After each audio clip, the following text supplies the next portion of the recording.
What's up, Roxstars? It's Rox. I'm coming to you today with a review for Claws Season 3. What is this, Episode 4? It'll be on the screen correctly, you guys. Let's get to it, shall we?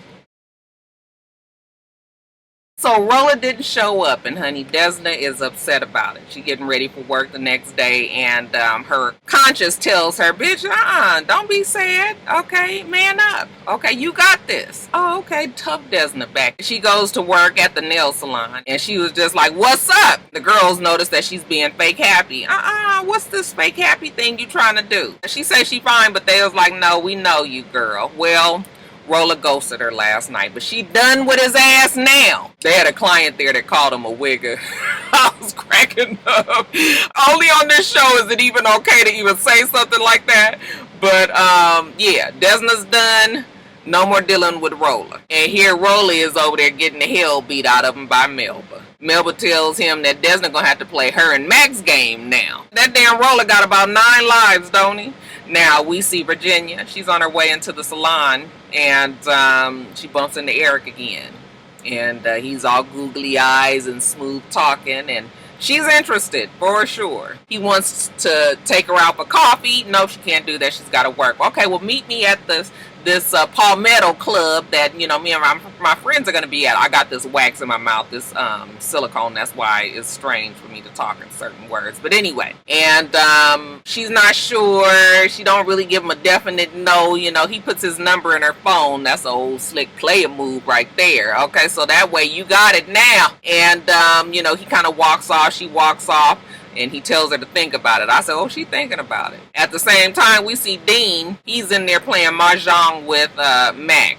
All right. And remember, Desna told him to stay his ass away from Mac. But, he's in this whole, I'm not going to listen to anything that Desna says now because I'm a man. They're commiserating about their upbringings, and their tough childhood. And Mac tells them, lets them in on a little bit of secret. The money that they use from the casino, they are going to actually build schools for Native Americans. And at first I was like, is he just telling Dean this? I was like, I wasn't quite sure how to read this, if he was telling the truth or not. Okay, but this can be good that Mac and Dean are forging some sort of friendship, even though it may be fake, or it may actually save Dean in the end. We will still see, but they're definitely getting close. So Desna, after she leaves the salon, she goes to the casino, and she sees Dean at the mahjong table. What the hell are you doing here? Okay, I'm playing, and stop, you getting him off track. Everything he's saying to her, though, is Mac, Mac, Mac, Mac. And she was like, didn't I tell you to leave his ass alone? He is dangerous, him and Melba. Well, Dean doesn't see it that way. And why are you so worried about it anyway? How was your date with Roller last night? Okay, slick. She was just like, you finish this shit and you get your ass on back home. But Dean has no plans of going home because he's winning, okay? 6 in a row to be exact. His phone is ringing. It's Virginia. He don't even have time to pick up the phone for Virginia, honey. He winning. He on a hot streak. So Virginia gonna have to be later. I said Virginia gonna be really, really later. You guys, I think this is going to be the last season of Dean and Virginia. Now, when Desna goes to her office, she sits down. She's got her security cameras all up, and who takes over the security cameras but Melba? She was like, ha, ha, ha. Okay, in her crazy Melba way, letting Desna know that she's got her lover. And Rolla all beat up and tied up in the chair, and Desna's like, oh my God, she's got to save her lover man. Melba tells her to come meet them at a certain location and for her to come alone. Also in the casino, we see Polly and her co-manager. They're in their office, and things are getting hot and heavy between Polly and old co-manager. I was like, girl, don't lose your damn focus, girl. But he's putting the moves on her, and next thing you know, they kissing. They look like they're about to do more. And then her phone rings. It's gunshots. She says she loves the sound of gunshots lately. Okay, but she doesn't answer the call. It's Desna calling, but she doesn't answer. I said, oh, this is about to be a mess. Polly, get it together, girl. Instead of answering the phone and figuring out what's going on with Desna, Polly and her co-manager. Now, what was the whole purpose of them going to this store? I guess they was just playing out some little fantasy adventure thing. Where they basically threatened this man into giving them money to be security for his store, and then she, for good measure, shoots a gun and bust up one of the mannequins, you know, so the man, you know, this is all for fun, you know, it's a turn on between Polly and her co-manager. Just a whole bunch of craziness there. Now we're at Uncle Daddy's rehab spot. We see him trying to counsel Brenda, but he don't know what the fuck he's doing, and Brenda's not getting anything from the counseling. As a matter of fact, she realizes that he's reading, you know, just known sayings from pamphlets and shit. Like, you know, this is not really helping her. While she's talking to him, Bryce comes in and he says, listen, I know we said that we was gonna help you, but you can't be here. She was like, I knew this was a bad idea coming here. I guess I'll see myself out. Okay, take your ass on. Bryce don't want none of it. And then Desna comes on by and she's telling Uncle Daddy about Roller. And of course, you know, Uncle Daddy's like, I gotta go get my baby boy. They want to go in guns blazing. Jenna's like, wait a minute, no, we don't know what we walking into. But Desna's like, no, let's go in guns blazing. So next thing we know, we see they're in the swamp. Bryce, Jen, Desna, Uncle Daddy, and while they're walking up to the, I can't remember the name of it. You guys told me and everything, the tent thing. They're walking up to it. They hear Roller screaming out. They rush into the tent. They're trying to find Roller, and turns out that it's a speaker there. And the phone rings, and Desna goes to answer it, and they're like, we told you to bring your ass by yourself. You done brought all these people with you? Now Roller gonna suffer for that one as well. They have a camera on them. I don't know why Desna wouldn't think that they wouldn't be watching them. I was like, Desna, what is you going through, girl? You need to think these things through a little bit. That Desna keep her own self in more hot water. Okay, and then Polly and her man, they take it on back to the office, and again, they're turned on, they kissing. We get the gunshot ringtone, and it's Desna. This time she answers, and she was like, you know, Polly, what you doing? I need you to keep an eye on your co-manager because they kidnapped Roller. And now Polly, who was all, you know, fun and games a few minutes ago, is now business as usual. So when she hangs up the phone, she's like, Desna told me that they kidnapped Roller. Do you know anything about this? Okay, did they put you on me? He was like, well, did Desna put you on me? He was like, I'm here because I want to be here. And she was like, prove it. In the meantime, Desna is back at the salon and she's trying to come up with a new plan. Now that shit that her and Uncle Daddy and them did, that obviously ain't gonna work. We need a better way to go here. And of course she's always like, I'm gonna handle this myself, but she has somehow involves everybody around her. But she was just like, if he dies, she don't know what she gonna do with herself. They was like, oh, you straight up in love with Roller. And of course she denies it, but we know that much. While they're standing there talking, Desna gets a package, and when she opens it up, and she was like, what the fuck is that? You know, it's a toe. Looked like they didn't cut one of his toes off and put it. I said, not a toe. You don't realize how much you need your toes for balance until one of them bitches is gone. Once she sees this toe and she knows that she's got to go, they tell her to come on out, you know, this time by yourself. We gonna be watching if you want to see your boy Roller alive again. So she's like, she gonna take care of this. She gonna handle it on her own. You guys know how she does. So she gets in her car, and against her better judgment, you know, she's got her conscience in the car with her good and her bad conscience. One is telling her to go and get your man. The other one was just like, fuck him. You know, he ain't caused you nothing but problems all this time. But you know, she can't think. Shut up, everybody quit talking to her. Phone rings again, and they give her further directions exactly where to go. Throw the phone out the window. So she throws the phone out the window. Now she has no way of contacting any of her outside people. So she gets to this cabin, and it's all things spooky. Knocks on the door, goes inside, it's candle lit. You know, she's listening or looking around, and we hear, ooh, how do you like your love?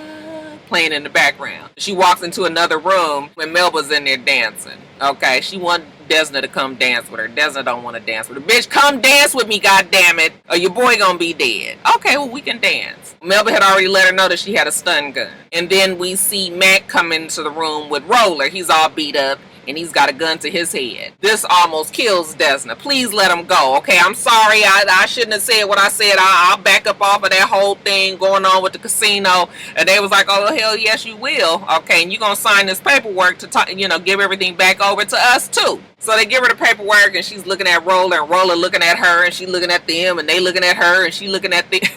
Okay, she ain't real sure she want to do this, but what choice does she have? Is she gonna let them sit there and kill Roller? So she signs a paper. Okay, you got it. Now, can you please let him go?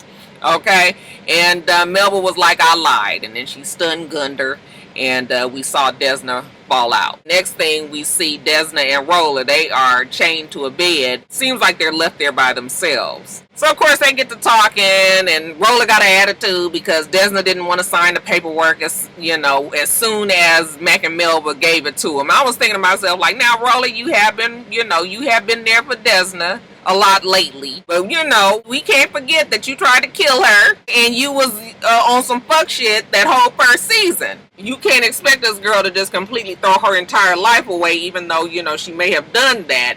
You can't expect that, is what we saying. So while he's sitting there, he starts blaming her for all kind of things. This happened, this bad happened, this bad happened. Not really taking any responsibility for his part in it. While they sitting there arguing, a snake crawls into the room. I said, how convenient. Did Mac and Melba lead a snake there too? So the snake crawls up in the room, and next thing you know, the snake and then bit Rolla. Now he gonna die there on the bed. Oh no, you're not gonna die because we gonna get off this bed. 1, 2, 3, they break the bed. Now we can go and try to get Rolla some medical help. Except when they run out the building, the car's gone. Of course Mac and Melba not gonna leave the car there. So now we walking down the street in the dark, off the woods, and with a fresh snake bite. Now I'm not I don't know much about snakes and bites and shit, but I know poison does usually work within a couple of hours, right? I mean, if it was a poisonous snake, your ass was gonna be dead. All right, but no. Roller, I told you he got 9 lives. While they walking and arguing, and he's saying how you was all wrapped up in that doctor, and she was like, you damn right, because I was happy, okay, because all the shit that I wanted in life was finally looked like it was happening, okay. Yeah, it didn't work out the way she wanted to, but damn it, you can't sit here and be mad at her because she thought she was about to have her happy ever after. But while they talking and arguing, she tells him that he fucked up her life. Basically, he passes out. Okay. Oh my God, Rolla, I didn't mean anything I said. I don't mean anything I said. God, please don't take Rolla. Okay, Rolla knocked out on the ground. Rolla, don't you dare die on me. I said, girl, he ain't going nowhere. I just told y'all the man got 9 lives. Now back at the clinic, Dr. Ken is going on a date. Okay, he's on some sort of Tinder looking app. He shows the assistant in the clinic. She looked just like Polly. Alright, so Dr. Ken clearly is not over it. Uncle Daddy comes in and he needs some damn nerve pills. He's stressed the fuck out because he don't know where Rolla is. So it's bad times for Uncle Daddy sitting there. He's stressed out. He got to cry in Toby's arms. It's a good thank God for Toby. But at Dr. Ken's date, okay, he takes the Polly lookalike to the casino. And he's sitting there trying to enjoy, fake Polly's company. But, his mind is over on Polly, the real Polly, standing over there kind of gallivanting with the co-manager over there. So he's all kind of looking at her. The lady is sitting there trying to tell her about her psoriasis, and he is just really not focused. Polly realizes that he's over there with a woman too, and she was kind of hurt. And I was like, okay, well, at least we know that Polly still has some feelings there. Okay, so Dr. Ken was like, excuse me, he got to go to the bathroom. And when he goes to the bathroom, Polly follows him in there. How dare you bring a date here? And he's like, we're not together anymore. I wouldn't know that you would be here. Okay, and who's that you with? So they're both jealous about each other's dates, even though she says that she doesn't want to be with him. She just doesn't want him to be happy with anybody else so quickly. Okay, obviously these two are still, in love with each other. Polly, being selfish, she will never admit that. So Dr. Ken take it on back to the clinic. He's all upset about Polly and what just happened. The rest of the gang gets there and they tell him Mac and Melba now has Desna as well. Dr. Ken says Polly is dating some guy named Joe. And they were like, Joe from the casino? Okay, well, Joe probably knows some shit then. And Uncle Daddy, he ain't got time for many questions now. He just gonna go and figure out what the hell is going on with Joe. So he goes and busts into the office, the co-managing office between Polly and Joe. And he was just like, what's going on? Where's Desna and Rolla? Polly was just like, they got Desna now? Okay, now all games is off. He pushes his ass up against the wall and she said, you better tell us something, okay? So far you've only had fun Polly, but unfun Polly is a buzzkill. So, next thing we see him going and talking to Mac and Melba. Looks like you had a good day today. Okay, do I need to be on body cleanup? And they're like, nah, we left Desna and Rolla in the cabin, you know, we're gonna let nature take its course, you know, eventually they'll die there. I said, what kind of, now everybody knows that you don't leave a big ass threat like Desna alive in a cabin and thinking that some animals are gonna eventually come in. I was just like, this makes no sense. You kill any threat to your business, especially when millions is on the line. But as far as they're concerned, they'll be taken care of. They won't have to worry about it anymore. Now, inside the casino, Dean is there. He's still playing Mahjong. Virginia comes storming in there. I've been calling you. I've been texting you. Oh, you know, he can't be bothered because he is so intent on playing this game. She was like, I'm worried about you. I've been trying to talk to you. He was like, I've got to stay focused, Virginia, basically. He kind of cuts her off, yells at her.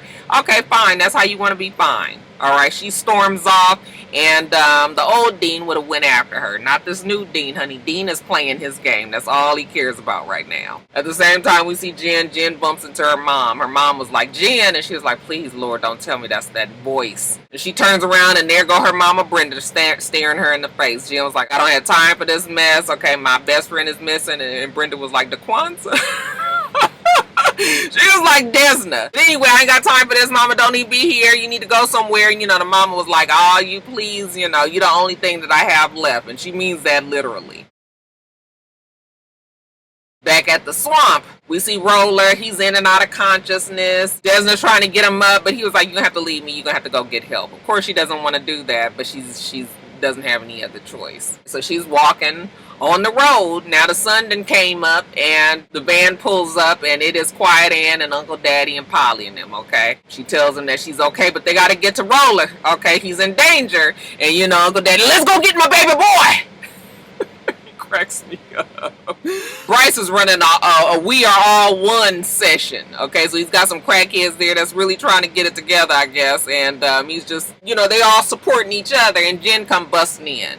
Okay, no wonder your ass didn't come home last night. You been out there talking to my mama? And he was like, wait a minute. I knew about your mama. I was going to tell you, but I did tell her that she needed to leave. Okay, I'm Team Jen all the way. So you ain't got to worry about me. And Jen, you know, even though she was mad about it, she forgives Bryce. I said, yeah, Jen, because you done did some shit too now. Don't forget that. So when her and Bryce hugged and the crackheads show her some love too, I was like, oh, ain't that nice. Bryce then finally found his calling. And then all's well that ends well. We see they've gotten Roller back.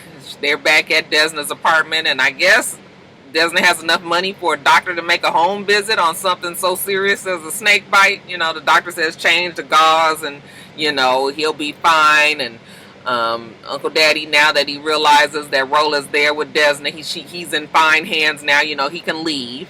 But he tells Roller that him and Bryce are the most important things in his life. You know, he's so happy that he didn't die. And then Roller tells him, I love you, Clay. I was like, aw, him and Uncle Daddy done made it back to each other. Back at the office, Polly, thanks, Joe.